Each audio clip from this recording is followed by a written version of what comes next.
Masechet Baba Batra Daf Kof Lamed He. We begin with a story. Hahu Dahavash Kashachib. Amru le itete leman. There was a man that was about to die, and so they asked him, "What about your wife? Who is she allowed to marry? Is she going to require yibum? In other words, is it true that you have a brother and you have no children, and then she'll have to do yibum or chalitza, but rather than marry anybody else? Or is that not true? Maybe you have no brother, or maybe you have children, and therefore she can just go and marry anybody as a widow." Amar lehu chazya lechahana rabba. And the man on his deathbed answered, "She is fit to marry even the Kohen Gadol." Now that's not literally true, because the Kohen Gadol has to marry a bitula. Kohen Gadol is not even allowed to marry an almana, a widow. And clearly she was married and now she is an almana. So he's exaggerating a bit. But what he means to say is she can marry even a Kohen. A Kohen is allowed to marry an almana.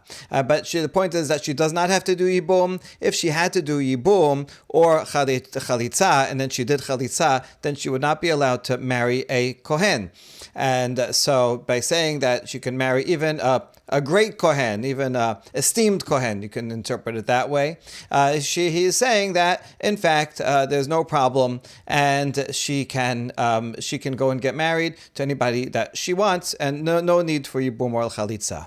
Amar Rava, mai nechush la. Now the question is, should we believe him that he said that? So Rava said, what are you worried about? Ha amar Rav Chiya bar Abba amar Rabbi Yochanan, Baal she'amar gerashti et ishti ne'eman. After all, as we saw on the previous daf, Rav Chiya bar Abba said, in the name of Rabbi Yochanan, that if a husband says, "I divorced my wife," he is believed, because after all, he could divorce her right now. So he's believed to say that he divorced her, since there's no reason for him to lie. If he wants that to be true, he can just go divorce her right now at this moment. So from now on, certainly we will believe that he divorced her.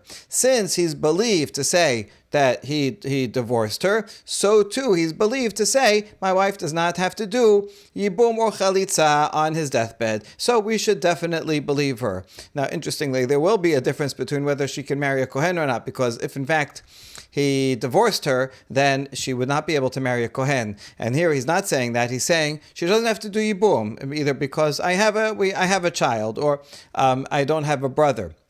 But so there is a small difference. But in any case, basically, Rava is saying we should believe her, since he could make it so that she won't have to do yibum, and therefore we should believe him when he says she's okay, she can marry. Amar le Abaye, v'ha ki ata Rabbi Yitzchak bar Yosef, Amar Rabbi Yochanan, Baal she'amar gerashi et ishti eno ne'eman. Abaye challenged Rava. Hold on, when Rabbi Yitzchak bar Yosef came from Eretz Yisrael to Bavel, he quoted Rabbi Yochanan saying the opposite, that if a husband says, "I divorced my wife," we do not believe him. Rava answers, I know, we already discussed this matter on the previous daf, and we brought up this contradiction, and we gave an answer.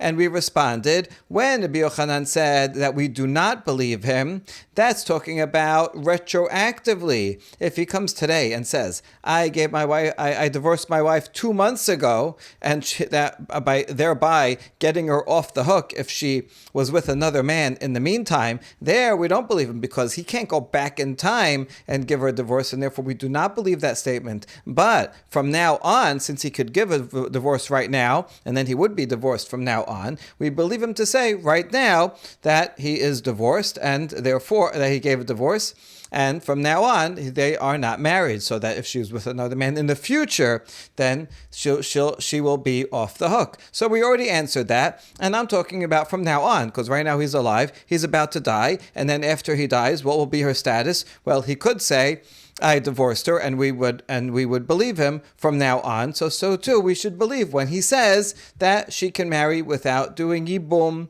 And so Rava says we already answered it, and I'm right. We should believe this man on his deathbed.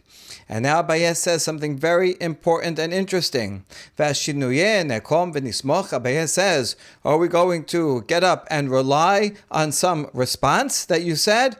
In other words, even though we discussed this matter and we brought up a contradiction, explanation and we brought a possible resolution, this is only a possible resolution. We can't necessarily rely on it as halacha l'maaseh. This is very important because it informs on every discussion throughout the Talmud. So many times it brings up a source and gives some interpretation or a contradiction, and so it gives a possible solution. And then this is not necessarily so and gives another possible solution, and so on. Whenever the Talmud is doing this, it's offering possible explanations, and it's not saying that this is definitively the only explanation and that you can rely on it as halacha l'maaseh. You have to look into the matter and see, right, is this really what Rabbi Yochanan meant? Is this the agreed upon understanding that we can rely on? So Rava says, I know you said that answer, but maybe it's not true, and you still have a problem because Rabbi Yochanan said the opposite. Amar le Rava, le Rav Natan bar Ameh hosh la. And afterwards, even though Rava said originally that we can believe her, then after hearing what Abaye said, he told Rav Natan bar Ameh, you know what, we have to worry about this statement of Rabbi Yochanan also that says we do not believe him. And therefore, since we're not sure if we believe him or not, she would actually have to end up doing chalitza only, because she is not allowed to do yibum if in fact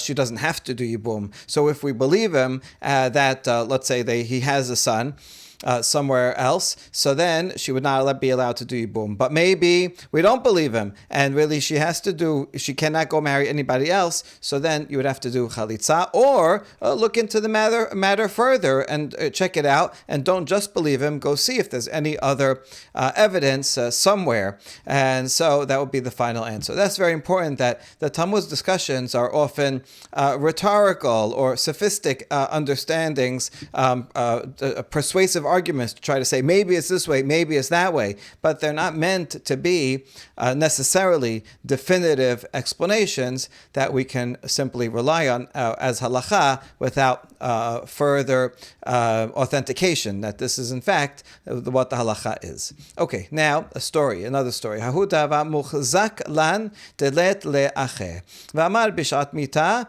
delet le'acheh. A story about someone, the chazakah. The prior assumption is that he has no brothers. Since he has no brothers, even though he has no children, there's no one to do yibum with. And so when he dies, the widow can go and marry anyone she wants. And at the time of his death, he also confirmed that he said, I have no brothers. So this seems like a simple case.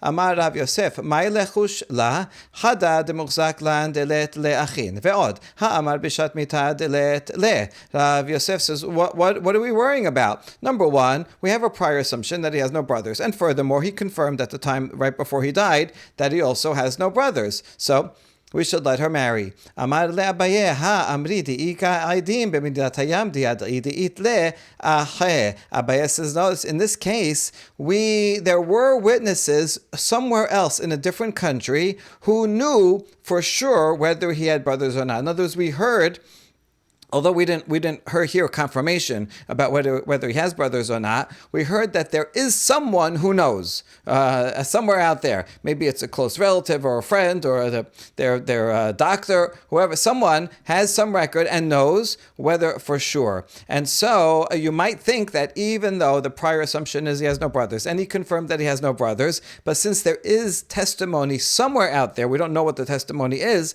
Maybe we have to wait and say, well, bring them over from that other country, from overseas, and she cannot get married until we have definite confirmation. Because just knowing that there are witnesses out there, so that's why you might think that we have to worry about that. So hashta mihat ha letnehu kaman. Rav Yosef said, even so to Abaye, even though maybe they know testimony that would be different, but they're not here right now, and so we have to follow whatever we have here. We can't make this woman wait for who knows, months, years, who knows who knows if they're ever coming back, and we don't even know what they say. They might come and testify that she has no brothers. So they're not here, and therefore we don't have to worry about it. Lav hainu de Rabbi Chanina, Damar Rabbi Chanina, Adim besad istan v'te'aser. And in fact, Rav Yosef brings a proof from what Rabbi Chanina said about a different case of women who were taken captive, and then they were freed. And the question is, were they raped? Were they violated by their captors or not? The difference would be whether they can marry a Kohen or not, even though they were forced, if they were, and not their fault. They didn't do anything wrong. Nevertheless, a Kohen would not be allowed to marry them. So we want to know whether they were violated or not. And Rabbi Chanina said, even though there is testimony somewhere else, right, somewhere in that place where they were taken captive, somebody there knows whether they were violated or not. But they're not here. So just because there are theoretically witnesses somewhere else in Istan, should we assume that they are prohibited? No, we should not, right? They were taken captive, they were freed. They claimed we were not violated. And so therefore we permit them. And just because there are witnesses somewhere who aren't here, and we don't know anyway what they're going to say, so we're not going to make them prohibited to marry a Kohen just because of that. And therefore that should be the same thing here, where the man said, I have no brothers. Well, the prior assumption is he has no brothers. There are witnesses overseas that may say otherwise, but here, same thing here too. Since they're not right now here, we don't have to worry about them, and she is permitted to marry. That's what Rav Yosef said. Amar le Abaye, im ekarnu bishvuya mishum de menavela nafsha legabe shabai nakel be'eshet ish. Amar le Ravad Rav Natan bar Ameh hushla. Abaye, however, challenged this comparison, and he says, listen, we are lenient regarding a captive woman. You know why we're lenient?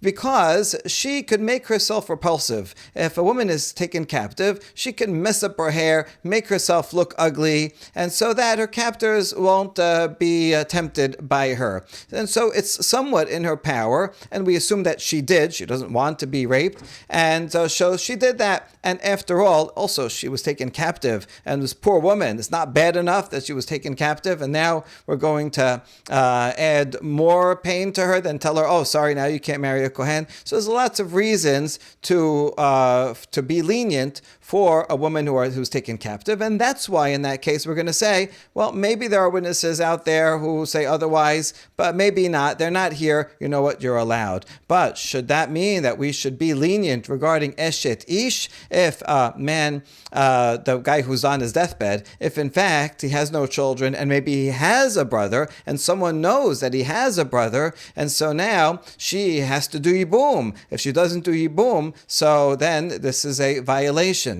So here, there's no leniency to say, oh, poor woman that she was taken captive. She's just a regular woman. She was married happily, hopefully, and now she wants to get remarried. Okay, but she might have to do Yibum. And you can't say, well, she could have made herself all the reasoning that applies to a captive does not apply in this case. So maybe it's true in a case of a captive, we want to be lenient. We say we ignore the witnesses that are not here. But in this case, where we know that are witnesses that can confirm that this guy does not have a brother, well, we have to wait till they come, because maybe they'll say that he has a brother, and thereby, if he has a brother, then she'll have to do Yibum or Chalitza. Amar le Ravad Rav Natan bar Ameh hushla. So Rava says to Rav Natan bar Ameh, just like he did in the previous case, you know what, this is a good point, and so we have to worry about that, and we do have to wait till till those witnesses come and testify that in fact he has no brothers, or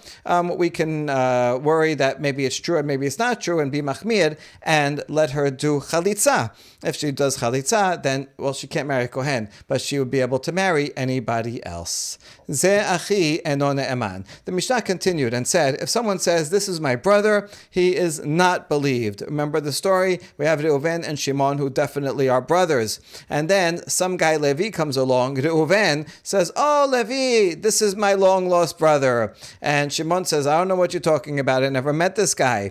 And so now the father dies, and now there's inheritance. If you have only Reuven and Shimon, they would each get half. So the ruling is that Shimon gets his half no matter what, because he doesn't know who this Levi is. Reuven, who testified about Levi, he has to split his own half into parts and keep a quarter, and give to Levi a quarter. V'idach my kamri. Now the question is, what is Shimon claiming? I kamri achunahu amayitol imo bechelko vetula. If Shimon is saying, yes, he is in fact my brother, if he agrees, then why does Levi only take a portion from Reuven and not from Shimon also? If Shimon agrees that it's the brother, then they should all split the inheritance equally and get a third each. Rather, it must be Shimon is saying, this is not my brother. He denies it. I know my whole family, and I was around. I know this guy. This is not my brother. He knows for sure. But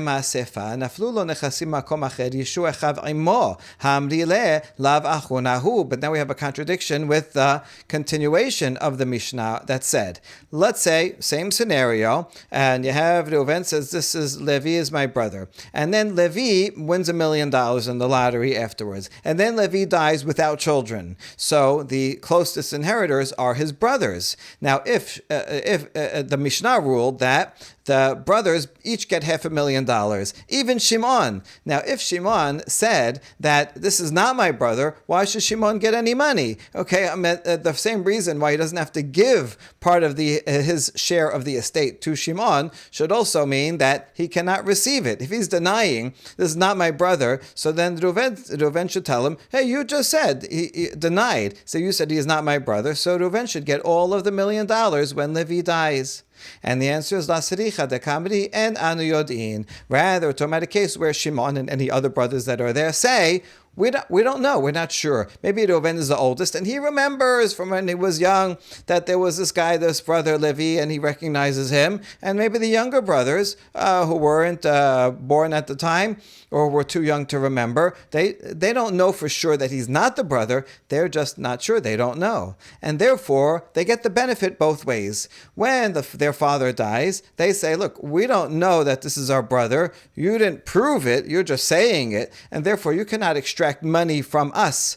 And therefore we get our full share. Let's say there's just one other brother, Shimon. He gets half, and then Reuven gets half, and Reuven has to share his half with Levi. That makes sense. Whereas, if Levi wins the lottery, and then he dies, then Shimon does get half. Before he says, listen, I didn't say he's not my brother. I said, I'm not sure if he's my brother. So maybe he's not. I don't have to pay. But maybe he is. And therefore, I do get half of the money. And so that resolves that paradox that's in the Mishnah. Amar Zot omeret maneli biadcha v'hala omer eni odea patur. Rava says, based on this, can we resolve another big question that we've discussed elsewhere? If someone says, you owe me $100, and the defendant says, I'm not sure if I owe you or not. I don't remember. Right? I don't remember if I paid you back or not. So that would mean that the defendant does not have to pay. Just like in this case, right, in the initial scenario, the father dies. Reuven says, this is our long lost brother. Shimon says, I'm not sure. So Shimon does not have to pay up, does not have to pay Levi, because he could say, I'm not sure, until you prove, Reuven, that this is our brother, or that Levi proves that he is the brother. Shimon does not have to pay. And so that's a similar case to this, when someone says, you owe me money, and the other guy doesn't know. If the other guy says, I don't owe you money, then for sure he doesn't have to pay. We're talking about a case where the claimant doesn't have absolute proof. He's just making a claim. And so if the other one says, no, I don't, then amosim achavado lavaraya. And the chidush now that Rava is saying, we can learn from this case that even if he says, I'm not sure, still the claimant would have to prove, just like in this case where Shimon does not have to pay Levi part of his share of the inheritance. So is that a good derivation? Amar Abaye le'olam emala chaya v'shana achad deche maneh le'acher b'yadcha dameh. Abaye says, no, the cases are not exactly the same. In fact, I could say that when the claimant says, you owe me $100, and the other guy says, I'm not sure, maybe in fact you have to pay, right? Since one person is a definite, and the other guy says, I don't know, so we should assume that the guy who is sure is probably actually knows and is telling the truth. The other guy's not denying it, so then he would have to pay. In this case, it's not the same, because in this case, it's like someone coming and testifying, Mr. A, you owe Mr. B money. He's not getting the money. He says, I'm sure that A owes B money, but B didn't say anything, only some other guy said something. So it's a stranger. In that case, you could say he doesn't have have to pay. So it's consistent to say that in the case that Rava brought up, right, if the claimant himself says, I'm sure you have to pay, and the defendant says, I don't know, then yes. But if it's a third party, not the claimant and not the defendant, then says, oh, you owe him money, in that case, no, it's a different person altogether, and the defendant says, I don't know, but the claimant isn't even saying anything, then you would not have to pay money. That's the same as this case, because in this case, the claimant is Levi, but Levi is not saying anything. Levi didn't come and say, I'm your brother, give me money. Levi is just sitting there on the side, he is not saying anything. It's Reuven who's saying about Levi that Levi is our brother, and Shimon says, I don't know. So that's the same thing as a third party saying, you owe him money. Reuven is telling Shimon, you owe Levi money. And Shimon says, I'm not sure. If Levi said, I'm your brother, I for sure know that I'm your brother, and Shimon says, I'm not sure, then that would be the same as the case of Rava. And maybe in that case, Shimon would have to pay, because the claimant himself is saying, I know for sure. But here, where it's not the claimant himself saying, I know for sure, that is one step removed and is not as strong of a claim. Finally, the Mishnah says, Met yachzeru nechasim limkoman. Let's say, same scenario, Reuven and Shimon, and their father dies, and then Shimon says, I don't know who this guy is, so Shimon gets half of the inheritance. Reuven, who said, this is our brother, he shares half of his own inheritance with Levi. Now turns out, forget that there's no lottery in this case, Levi dies without children. Now that quarter of the inheritance, where will it go? The answer is it goes back to where it came from. Reuven gets the whole thing, which makes sense. Why should Shimon get part of the inheritance that he didn't pay into? Right? I understand when there's money that comes from elsewhere, $1 million that Levi got in the meantime, that the other brothers will inherit equally. But the money that came from Reuven, that Reuven paid to Levi, if Levi dies without kids, it will go back to Reuven. Rava asks an interesting question now. What if this scenario, Reuven, let's say the whole inheritance was $1,000, and so Shimon gets 500. Reuven gets 500, but Reuven says, "This is my brother," so he shares 250 with Levi. So Levi has $250 now.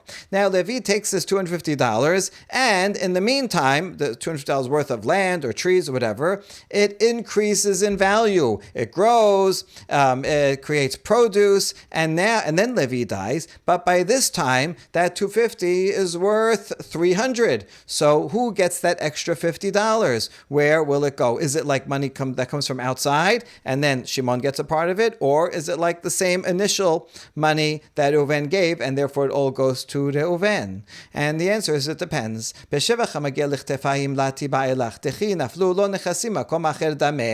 we're talking about grain that grew and is up to the shoulders and ripe and ready to harvest, that is like new money that came in to Levi. That's like money that Levi won the lottery, because that's totally something new that was not there before. And so in that case, if that's the $50, then Shimon gets 25 of those dollars.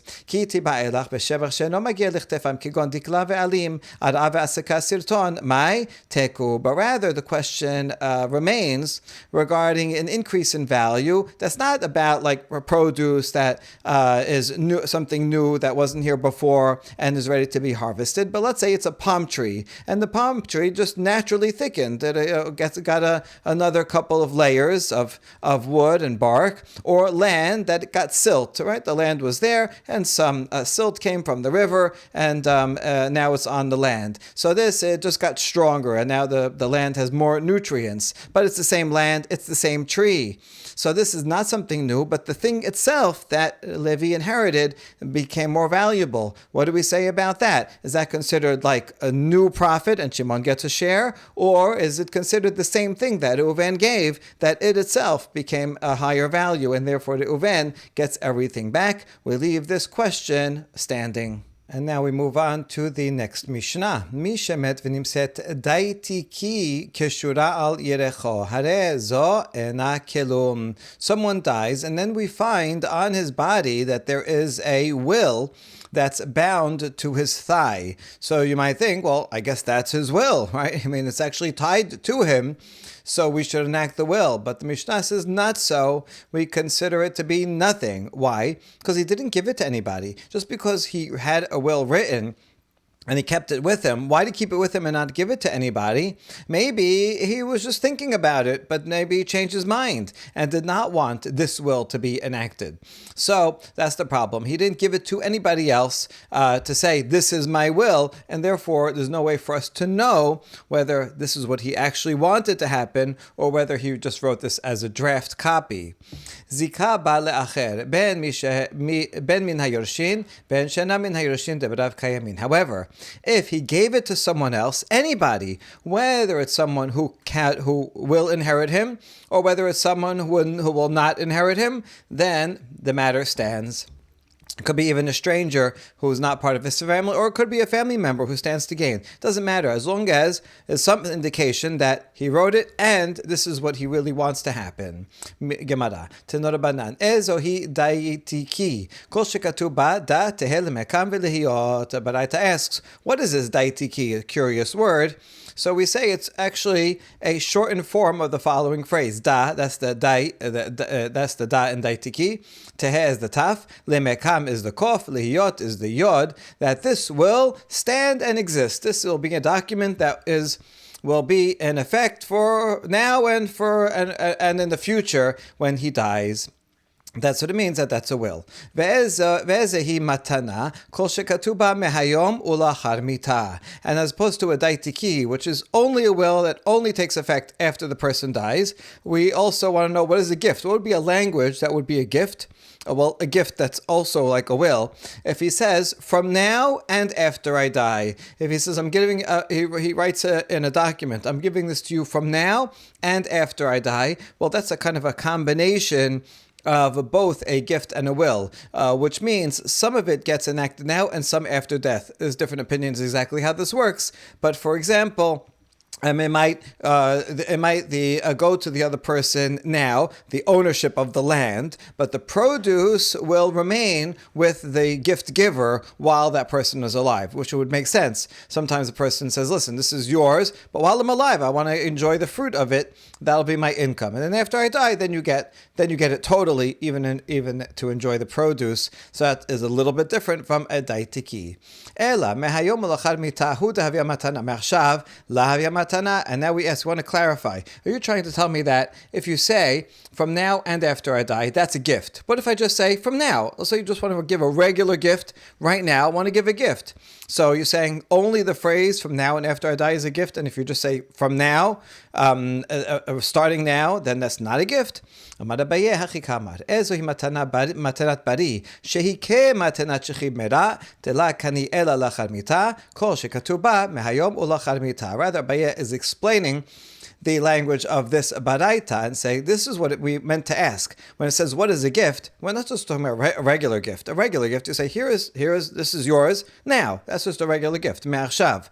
But the question is, what is a gift that a healthy person can give that will act like a gift of someone on his deathbed, where the full transfer only happens after death? Oh, that's if you're right, from now and after death. That's a kind of a combination gift and a will. It's partially transferred now, but it's only fully transferred after the person dies. Yeteb Rab Huna be'achsadra debe Rav.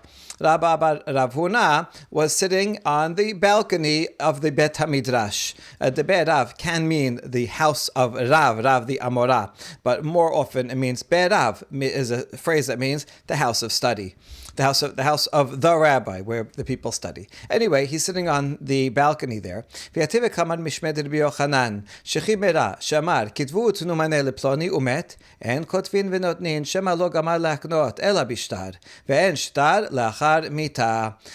name of Rabbi Yochanan. If someone is on his deathbed and he says, write down to give $100 to that person, and then he dies before they get a chance to actually write a document and give it to that person to give a gift, then they do not follow through with his words and they do not write it down and give it. Why? This is curious. Why? Because if the person on deathbed just said, I want $100 to go to that person, then we give it. Just his oral statement is as if the transaction has already happened. And so someone on his deathbed actually has a lot of power. But curiously, here, where he didn't just say give it to him, but he said write it down, then we don't actually do it. Why? Because maybe he did not decide in his mind to totally give it to him unless it's in a written document. And you cannot make a written document after the person dies. In other words, even though he's on his deathbed, if he says, I want you to write it down and give it to him,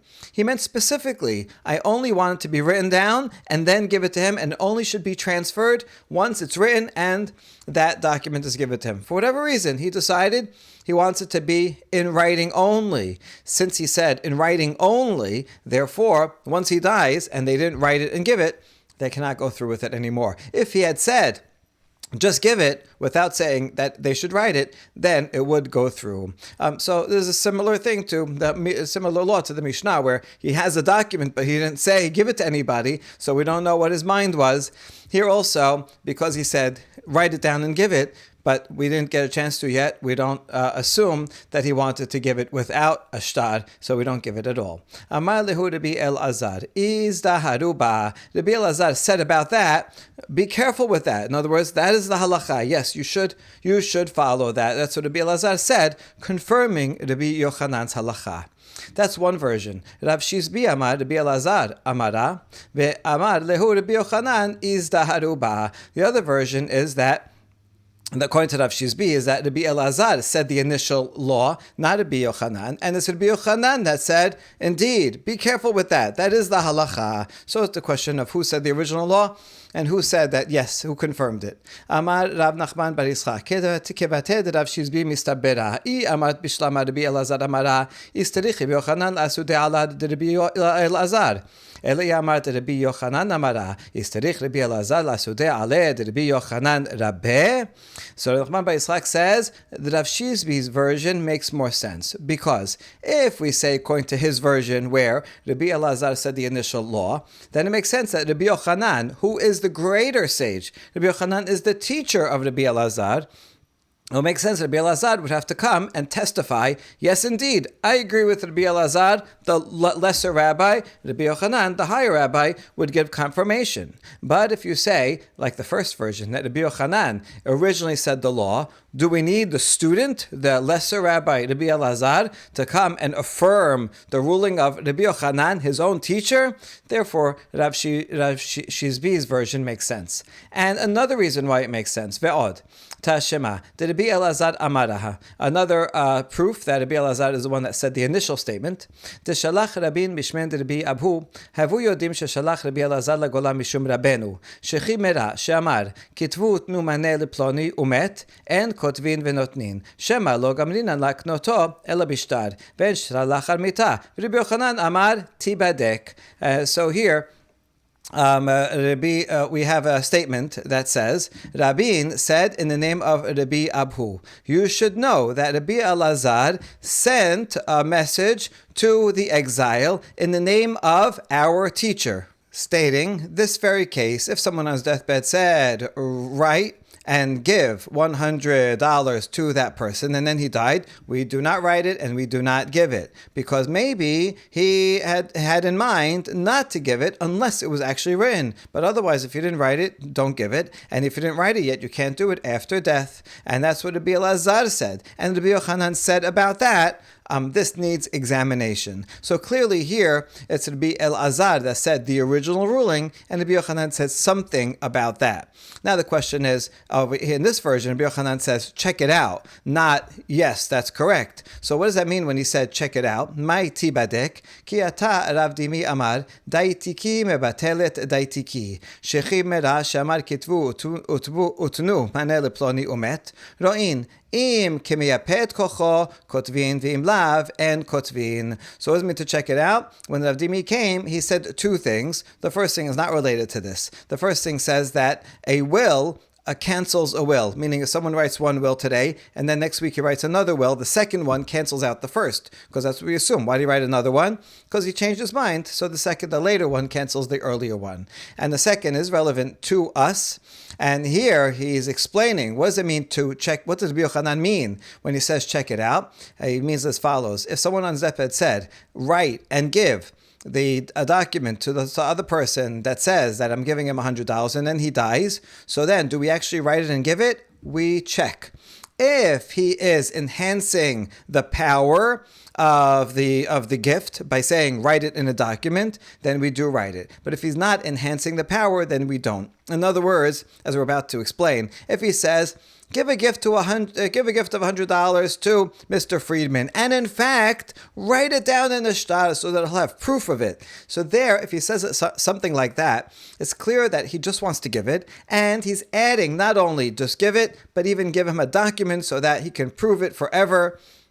In that case, he's simply enhancing the power of the gift. But if he didn't say anything like that, if there's no indication that he definitely wants to give it and is just enhancing the power, and he says simple language, he says write and give, and then we don't know what he meant. And maybe he meant only give it to him in writing. But otherwise, if it's not going to be in writing, don't give it at all. And therefore, we cannot write it. And so according to this, Rabbi Yochanan is agreeing. He's just saying, check it out. Check to see whether it fits into this criteria or not. If it's clear that he's enhancing the power, then give it anyway. But if not, then I agree with Rabbi Elazar, do not give it.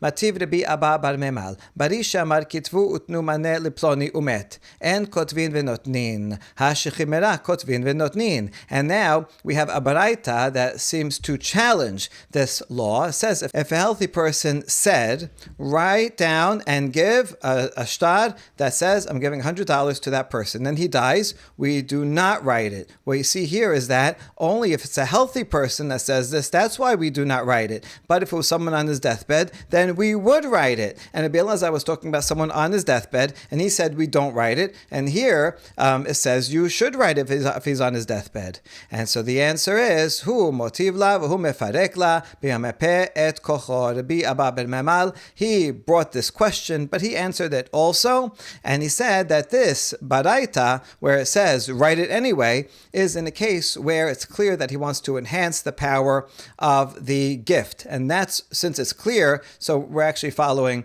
this clarification of Rabbi Yochanan that says depends what his intention is.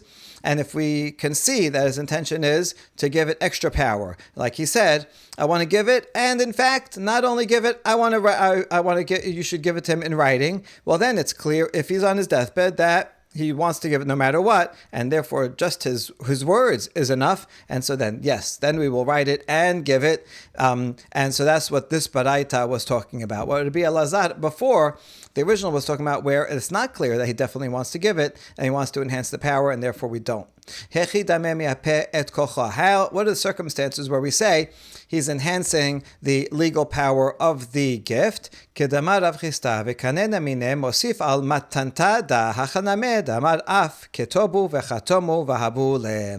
answer is, it's like Rav Chisda said in a similar circumstance, that if you write in the will that we acquire it from him with an act of acquisition, meaning the will itself, and in addition, it's a gift. So now, which one is it? Is it being transferred to after the guy dies? If being transferred to the next person, is it going to be as a will or as a gift? And Rav Chisda said that one is just enhancing the other. That when he says it's a gift, he doesn't mean that it shouldn't act as a will. He's saying it's a will, and he's adding there should be also like a gift. So the phrase is a gift and it is enhancing the legal power. So too, we can apply the same idea here. If someone says on his deathbed, give that guy a gift of $100, and in fact, write it down and sign it and give it to him. So it's clear when he says words like that he's adding an extra phrase just to add extra power, enhance the legitimacy of what he's giving. He didn't mean to undo and say, give it as a gift. No, I changed my mind. Not as an oral gift, but rather only write it down. He didn't mean only write it down. He meant to add.